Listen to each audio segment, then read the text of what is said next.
दोस्तों नमस्कार, हिंदी की बिंदी चैनल पर आप सबका स्वागत है। मैं हूं डॉक्टर प्रदीप प्रसन्न और आप भी प्रसन्न होंगे ऐसा मुझे विश्वास है।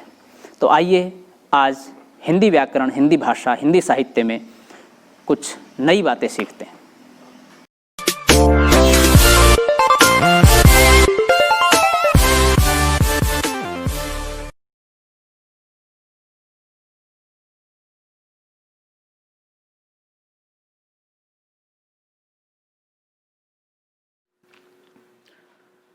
विद्यार्थियों, आज की वीडियो हम बना रहे हैं हिंदी नाटक। इस वीडियो के अंदर हम हिंदी नाटक की परंपरा को लेकर के विस्तार से चर्चा करेंगे। हिंदी नाटक का उद्भव एवं विकास किस तरह से हुआ और हिंदी नाट्य इतिहास की परंपरा को मुख्य मुख्य बिंदुओं में 3 या 4 जो बिंदु हैं उन कितने वर्गों में बांटा जा सकता है और उन वर्गों की क्या विशेषता रही है और कौन कौन से प्रमुख नाटक एवं नाटककार रहे हैं, इन सब को लेकर चर्चा करेंगे। वीडियो स्टार्ट करने से पहले आप सबसे रिक्वेस्ट है, यदि आपने हिंदी की बिंदी चैनल को अभी तक सब्सक्राइब नहीं किया है तो प्लीज़ उसे सब्सक्राइब जरूर करें और बेल आइकॉन को जरूर दबाएं ताकि आप सभी वीडियो आसानी से देख सकें। तो आइए शुरू करते हैं आज की वीडियो। हिंदी नाटक विधा का आरंभ।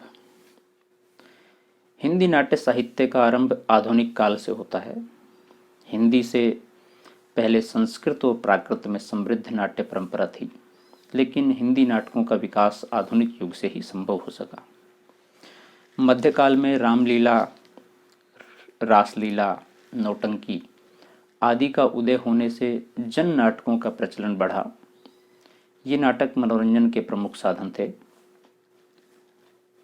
17वीं 18वीं शताब्दी के लगभग कुछ ऐसे नाटक भी लिखे गए जो ब्रज भाषा में थे, जैसे प्राणचंद्र चौहान का रामायण महानाटक व विश्वनाथ सिंह का आनंद रघुनंदन। इसमें आनंद रघुनंदन को कुछ विद्वान हिंदी साहित्य का प्रथम मौलिक नाटक मानते हैं। इस दौर के सभी नाटकों पर संस्कृत नाट्य साहित्य की छाप नजर आती है। इसकी विषय वस्तु धार्मिक व पौराणिक है। इसके संवाद पद्यात्मक है। आनंद रघुनंदन की बात कर रहे हैं। श्रृंगार इसकी मूल प्रवृत्ति है। 19वीं सदी के उत्तरार्ध में पारसी थिएटर कंपनियां अस्तित्व में आ चुकी थीं। इनका प्रमुख उद्देश्य विभिन्न नाटकों द्वारा जनता का मनोरंजन करना था। इनके नाटकों के कथानक कभी रामायण महाभारत से, कभी पारसी प्रेम कथाओं से और कभी अंग्रेजी नाटक हैम्लेट, रोमियो जूलियट आदि से लिए जाते थे। इसमें बचकाने नृत्य, स्थान स्थान पर गीत, शेरो शायरी, गज़ल आदि का समावेश रहता था। ऐसा ही नाटक अमानत द्वारा लिखी इंद्रसभा है। ओपेरा के समान इस नाटक का अधिकांश भाग गीतों से भरा है। बीच बीच में संवाद हैं। ऐसे नाटकों द्वारा उत्पन्न कलाहीन और असंस्कृति वातावरण से क्षुब्ध होकर भारतेंदु ने हिंदी नाटक को साहित्य कलात्मक रूप देने का प्रयास किया। उनके द्वारा स्थापित इस परंपरा को जयशंकर प्रसाद ने नया स्वरूप व नई दिशा प्रदान की। आगे चलकर मोहन राकेश जैसे नाटककारों ने इस परंपरा को आधुनिक यथार्थ से गहराई से जोड़ा। हिंदी नाट्य साहित्य का विकास। जिस तरह हिंदी कहानी व उपन्यास में प्रेमचंद का स्थान केंद्रीय महत्व का है, उसी तरह हिंदी नाटकों में जयशंकर प्रसाद का है। उन्हें केंद्र में रखकर हिंदी नाट्य साहित्य को हम विभिन्न युगों में बांट सकते हैं। अब ये जो युग बांटने की परंपरा है, ये जिस तरह से हमने बांटा है ऐसे ही नहीं बंटने चाहिए। इसके कई रूप हो सकते हैं। जैसे कि हमने कहा प्रसाद केंद्र में है, बहुत सारे लोग भारतेंदु केंद्र मान सकते हैं या कुछ दूसरे लोग अन्य। लेकिन रूप कोई बांटे, वर्ग कोई भी निर्धारित करे या कुछ भी निर्धारित करे, लेकिन उसके अंदर जो मेटीरियल होगा वो यही होगा जो सब में है। लेकिन कुछ विशिष्ट आपको यहाँ मिलेगा इस वीडियो में। प्रसाद पूर्व हिंदी नाटक यानी कि भारतेंदु के समय के नाटक, और उसके बाद में प्रसाद युग तक के नाटकों की बात है। इसमें प्रसाद युग अलग से अलग टॉपिक है। दूसरा है प्रसाद युगीन हिंदी नाटक तीसरा प्रसादोत्तर स्वतंत्रता पूर्व हिंदी नाटक, और चौथा है स्वातंत्रोत्तर हिंदी नाटक, यानी कि आज़ादी के बाद के हिंदी नाटक। अब हम बात करते हैं प्रसाद पूर्व हिंदी नाटकों की। इस काल के साहित्य को दो उपखंडों में विभाजित किया जा सकता है, भारतेंदु युगीन नाटक और द्विवेदी युगीन नाटक। तो भारतेंदु युगीन नाटक 1850 से 1900 ईस्वी के बीच का समय जो है वो भारतेंदु युगीन नाटकों का है। खड़ी बोली में प्रथम आधुनिक नाटक लिखने का श्रेय भारतेंदु को है। भारतेंदु का युग नाट्य साहित्य का प्रथम चरण है। ये दौर सामाजिक, सांस्कृतिक, राजनीतिक परिवर्तनों का दौर था। एक वर्ग पाश्चात्य संस्कृति का समर्थन कर रहा था तो दूसरा विरोध। अंग्रेजी साहित्य का प्रभाव पड़ रहा था। ऐसे में नई मान्यताएं, दृष्टिकोण और सृजनात्मक दिशा देने की आवश्यकता थी। भारतेंदु ने यही किया। भारतेंदु के नाटकों का मूल उद्देश्य मनोरंजन के साथ जन सामान्य को जागृत करना तथा उसमें आत्मविश्वास जगाना था। प्राचीन संस्कृति के प्रति प्रेम जगाने, मानवीय मूल्यों के प्रति आस्था बनाए रखने तथा पश्चिम के गलत प्रभाव से समाज को बचाए रखने का प्रयास इन नाटकों में हुआ है। इस दौर के प्रसिद्ध नाटक हैं देवकीनंदन खत्री का सीताहरण, भारतेंदु का भारत दुर्दशा व अंधेर नगरी तथा प्रताप नारायण मिश्र का शिक्षादान आदि। इस युग में प्रहसन अधिक लिखे गए। इन प्रहसनों में हास्य व्यंग्य शैली में तत्कालीन सामाजिक कुरीतियों, धार्मिक कुरीतियों, कुप्रथाओं एवं अंधविश्वासों का मजाक उड़ाया गया है। प्रहसन दरअसल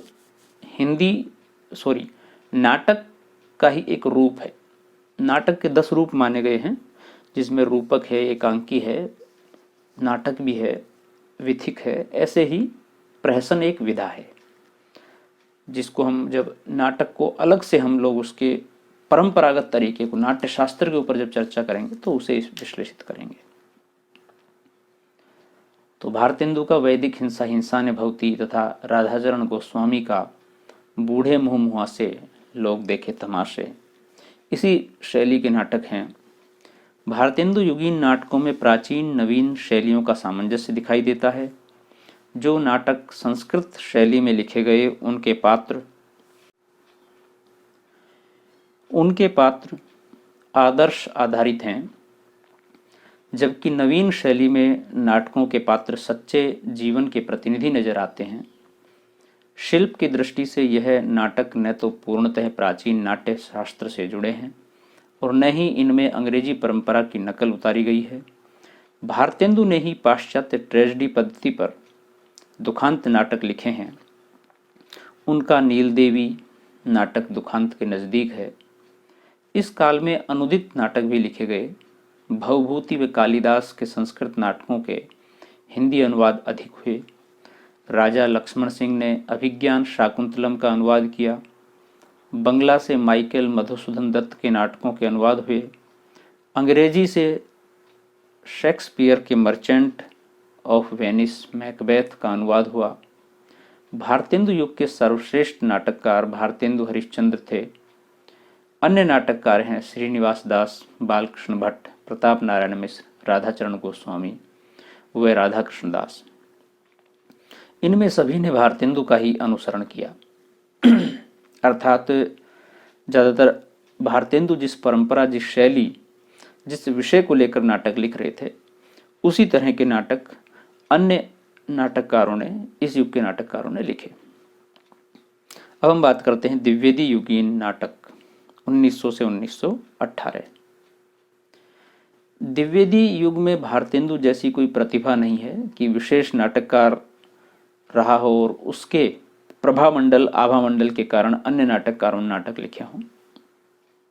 भारतेंदु द्वारा स्थापित रंगमंच आगे न बढ़ सका। परिणाम स्वरूप जनता व्यावसायिक रंगमंचीय नाटकों में अधिक रुचि लेने लगी। द्विवेदी युग में पौराणिक, ऐतिहासिक, सामाजिक एवं रोमांचकारी नाटक लिखे गए। कुछ प्रहसन भी लिखे गए। इन नाटकों में नाट्य कला का विकास नहीं मिलता और अभिनय तत्व भी नहीं के बराबर है। इस युग के नाटक हैं जयशंकर प्रसाद का करुणालय, प्रताप नारायण मिश्र का भारत दुर्दशा, द्विवेदी युग के नाटकों पर पारसी रंगमंच का प्रभाव रहा। इन नाटकों का महत्व न तो शिल्प की दृष्टि से और न ही सुरुचि संस्कार की दृष्टि से है, फिर भी कुछ नाटकों में तत्कालीन समाज की विकृतियां उभर कर आई हैं जिसका ऐतिहासिक महत्व है। अब हम बात करते हैं प्रसाद युगीन नाटक। जयशंकर प्रसाद के आगमन से नाटक के विकास को नई दिशा मिली। इस समय देश में राष्ट्रीय स्वतंत्रता आंदोलन विकसित हो रहा था। व्यापक सांस्कृतिक राष्ट्रीय चेतना की लहर ने इस समय साहित्य को प्रभावित किया। इसलिए भारत के अतीत की खोज एवं वर्तमान समस्याओं व दुर्बलताओं से लड़ने का साहस प्रसाद के नाटकों की प्रेरणा बने। ध्यात्व है कि इसी काल में पारसी थिएटर अपने चरम विकास पर था तथा अत्यंत लोक प्रचलित भी था। इसलिए इस काल की नाट्य प्रवृत्तियों पर इसका प्रभाव भी अत्यंत व्यापक रूप में नजर आता है। इस युग के प्रमुख नाटककार हैं जयशंकर प्रसाद। स्वयं जयशंकर प्रसाद ने अनेक नाटक लिखे हैं। आगाहर्ष कश्मीरी, नारायण प्रसाद बेताब, सुदर्शन और जी.पी. श्रीवास्तव। इस युग के प्रमुख नाटक जो लिखे गए वो निम्न हैं। जयशंकर प्रसाद का है कल्याणी, करुणालय, राजश्री, स्कंदगुप्त, चंद्रगुप्त, अजातशत्रु, ध्रुवस्वामिनी, विशाख। आगाहर्ष कश्मीरी के नाटक हैं सूरदास, श्रवण कुमार, सीता, वनवास। नारायण प्रसाद बेताब के नाटक हैं महाभारत, रामायण, कृष्ण सुदामा। सुदर्शन के नाटक हैं सिकंदर, धूप छांव। इस काल के नाटक साहित्य में मुख्यतः 5 प्रकार के नाटक दिखाई पड़ते हैं। ऐतिहासिक नाटक।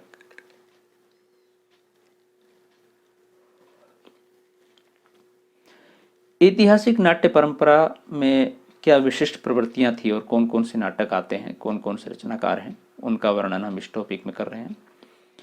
यह इस युग की सर्वाधिक महत्वपूर्ण प्रवृत्ति है। प्रसाद ने राजऋषि, विशाख, अजातशत्रु, स्कंदगुप्त, चंद्रगुप्त आदि ऐतिहासिक नाटक लिखे। बद्रीनाथ भट्ट ने दुर्गावती नाटक लिखा। इस युग के नाटककारों ने इतिहास संबंधी तथ्यों को कल्पना के मिश्रण से आकर्षित और प्रभावशाली बनाकर नाटकों में प्रस्तुत किया। इतिहास के बीच ही उन्होंने नाटकों में प्रेम और सौंदर्य के मधुर चित्र खींचे। इस क्षेत्र में उनकी दृष्टि रोमांटिक होते हुए भी संयमित रही। इस तरह के नाटकों में स्कंदगुप्त, चंद्रगुप्त, ध्रुवस्वामिनी प्रमुख थे। इनमें राष्ट्रीय चेतना व सांस्कृतिक वातावरण की उपस्थिति सर्वत्र देखी जा सकती है। इनके नाटकों में काव्य तत्व की प्रकृति ज्यादा है। दूसरा बिंदु इसमें है रोमांचकारी नाटक। रौनक बनारसी का इंसाफे महमूद, हुसैन मियाँ जरीफ का लैला मजनू, अली बाबा आदि इस काल के प्रमुख रोमांचकारी नाटक हैं। इनके नाटकों में श्रृंगारपूर्ण वातावरण, उत्तेजक घटना विधान, वेश विन्यास की तड़क भड़क व छिछले किस्म के संवाद से जनता का मनोरंजन करना प्रमुख उद्देश्य था। नाटक कला की दृष्टि से इन्हें साहित्य नाटक नहीं माना जा सकता। तीसरा बिंदु है पौराणिक नाटक। पौराणिक नाटक एक ओर तो नैतिक उपदेशों से भरे होते थे, किंतु दूसरी ओर उनमें रोमांचकारी प्रभाव उत्पन्न करने का भी प्रयास रहता था। पौराणिक नाटक में कुछ नाटक सुदर्शन आदि ने लिखे। समसामयिक नाटक। इन नाटकों में समसामयिक समस्याओं को उठाया गया है, परंतु उनमें गंभीर विश्लेषण का अभाव है। इनमें हास्य का प्रयोग किया गया है, परंतु अति नाटकीयता व सस्ते किस्म के हास्य ने नाटकों के उद्देश्य को क्षति पहुंचाई है। प्रमुख उदाहरण इस प्रकार हैं: बेचैन शर्मा उग्र, चार बेचारे, उज्बक, जी.पी. श्रीवास्तव का उलटफेर, विवाह विज्ञापन, राधेश्याम कथावाचक का काउंसलिंग की मेंबरी आदि। अगला बिंदु है यथार्थवादी नाटक। इस युग में यथार्थवादी नाटकों की भी नींव पड़ी, जिसमें मानव जीवन की विविध समस्याओं का यथार्थ चित्रण गंभीरतापूर्वक किया गया। इनमें प्रेमचंद का संग्राम नाटक उल्लेखनीय है। प्रसाद युग के नाटकों के संवाद पात्रों के चरित्र के उद्घाटन और कथानक को गतिशील बनाने में सहायक हैं, लेकिन संवाद योजना में अनेक स्थलों पर लंबे लंबे कथोपकथन आए हैं जिन्होंने प्रवाह को बाधित किया है। प्रसाद युगीन नाटकों की भाषा सशक्त है, किंतु कहीं कहीं नाटकीय प्रभाव धारण नहीं कर पाती है। विशेषकर प्रसाद ने भाषा का प्रयोग भाव के अनुसार किया, पात्रों के अनुसार नहीं। उनके यहाँ कलात्मकता, अलंकारिकता, लाक्षणिकता के दर्शन होते हैं। यद्यपि कहीं कहीं उनकी भाषा बोझिल हो गई है। प्रसाद युग की नाट्य शैली न तो दुखांत है न ही सुखांत, उसमें दोनों शैलियों का सुंदर समन्वय किया गया है, बल्कि प्रसादांत के लिए इनके नाटक ज़्यादा प्रसिद्ध होते हैं या कहा जाता है। इस युग में नाटकों के अनुवाद भी हुए। मैथिली शरणगुप्त ने भास के स्वप्न वासव दत्ता का अनुवाद किया। रविंद्रनाथ ठाकुर और गिरीश घोष के नाटकों के अनुवाद भी हुए। तीसरा बिंदु है प्रसादोत्तर स्वतंत्रता पूर्व हिंदी नाटक। इस युग तक आते आते भारत के सामाजिक राजनीतिक जीवन में कई परिवर्तन आए। अब जीवन में भावना तथा आदर्श का स्थान यथार्थ ने ले लिया। राष्ट्रीय स्वाधीनता संग्राम में मजदूर किसान भी शामिल हो गए। पारसी रंगमंच की लोकप्रियता कम हुई क्योंकि सिनेमा का प्रभाव अधिक बढ़ रहा था। इस काल में प्रमुखतः दो प्रकार के नाटक लिखे गए, राष्ट्रीय चेतना पर आधारित नाटक और यथार्थपरक समस्या प्रधान नाटक। हम पहले वाले बिंदु की चर्चा कर लेते हैं, राष्ट्रीय चेतना पर आधारित नाटक। राष्ट्रीय चेतना पर आधारित लिखने वालों में थे हरिकृष्ण प्रेमी, सेठ गोविंद दास तथा उदय शंकर भट्ट। इन्होंने सांस्कृतिक पुनरुत्थान की चेतना से युक्त अपने नाटकों में समन्वयवादी दृष्टि व नैतिक मूल्यों पर बल दिया। इस कोटि के उल्लेखनीय नाटक हैं हरिकृष्ण प्रेमी का रक्षाबंधन, आहुति, गोविंद वल्लभ पंत का राजमुकुट, सेठ गोविंद दास का कर्तव्य। यथार्थपरक समस्या प्रधान नाटक। समस्या प्रधान नाटकों में व्यक्ति मन के द्वंद्व, स्वच्छंद प्रेम, विवाह समस्या, मूल्यों के विघटन आदि विषय प्रमुख रहे। यह पहली बार हुआ कि व्यक्ति पर आधारित लिखे गए इस कोटि के नाटक हैं। उपेंद्रनाथ अश्क का है अंजू दीदी, बेचैन शर्मा उग्र का है आवारा डिटेक्टर, हरिकृष्ण प्रेमी का है छाया, लक्ष्मी नारायण मिश्र का है सन्यासी, मुक्ति का रहस्य। समस्या प्रधान नाटकों में पात्र कम होते हैं एवं इनका कार्य व्यापार सीमित होता है, इसलिए इनमें जीवन के विभिन्न विषयों की प्रस्तुति नहीं हो सकती। लक्ष्मी नारायण मिश्र समस्या प्रधान नाटकों के प्रतिनिधि नाटककार कहे जा सकते हैं, यानी कि इन्होंने अनेक नाटक लिखे इस संदर्भ में। स्वातंत्रोत्तर नाटक 1947 के बाद के नाटक और आज तक का। स्वतंत्रता प्राप्ति के उपरांत हिंदी नाटक साहित्य में कई नई प्रवृत्तियां दिखाई पड़ती हैं जो इस प्रकार हैं, जैसे कि आधुनिकता बोध एवं विसंगति बोध। स्वतंत्रता के बाद नव निर्माण की आकांक्षा ने लोगों में उत्साह का संचार किया, लेकिन इस दिशा में मिली असफलता से उत्पन्न मोहभंग ने लोगों को निराश एवं कुंठित भी किया। इन परिस्थितियों में मध्यम वर्ग सर्वाधिक प्रभावित हुआ। अतः इस दौर में जो नाटक लिखे गए उनमें मध्य वर्ग की आशाओं, आकांक्षाओं, विडंबनाओं का चित्रण किया गया। इन नाटककारों ने आधुनिकता बोध के नाटक लिखे। इन्हें नव लेखन के दौर के नाटक या नया नाटक नाम से भी जाना जाता है। जिस प्रकार की प्रवृत्तियां नई कहानी, नई कविता में मिलती हैं, वैसी ही नए नाटक में भुवनेश्वर प्रसाद के ऊसर नाटक से आधुनिकता बोध का आरंभ माना गया है। इन्हीं के दूसरे नाटक तांबे के कीड़े से विसंगति बोध के नाटक की शुरुआत हुई। विसंगति बोध का अर्थ है मानव जीवन का निरुद्देश्य और अर्थहीन होना। कामू सैमुअल बेकेट की पाश्चात्य एब्सर्ड परंपरा से मिलते जुलते ऐसे नाटक काफी मात्रा में लिखे गए हैं। आधुनिकता बोध को स्थापित करने की दृष्टि से धर्मवीर भारती का अंधा युग एवं मोहन राकेश के आधे अधूरे आषाढ़ का एक दिन व लहरों के राजहंस उल्लेखनीय नाटक हैं। धर्मवीर भारती का अंधा युग में महाभारत युद्ध के उपरांत की जिन परिस्थितियों एवं घटनाओं को प्रस्तुत किया गया है वे द्वितीय विश्व युद्ध के बाद की घटनाओं का प्रतीकात्मक चित्रण करती हैं। अपनी प्रतीकात्मकता से यह नाटक सिद्ध करता है कि कोई भी लड़ाई सत्य के लिए नहीं बल्कि सत्य से हटकर होती है। दोनों पक्ष असत्य होते हैं, कोई कम कोई अधिक। मोहन राकेश ने मूलतः आधुनिक मानव के द्वंद्व और तनाव को अपने नाटकों का विषय बनाया है। रंगमंच के स्तर पर मोहन राकेश प्रसाद की सीमाओं का अतिक्रमण करते हैं।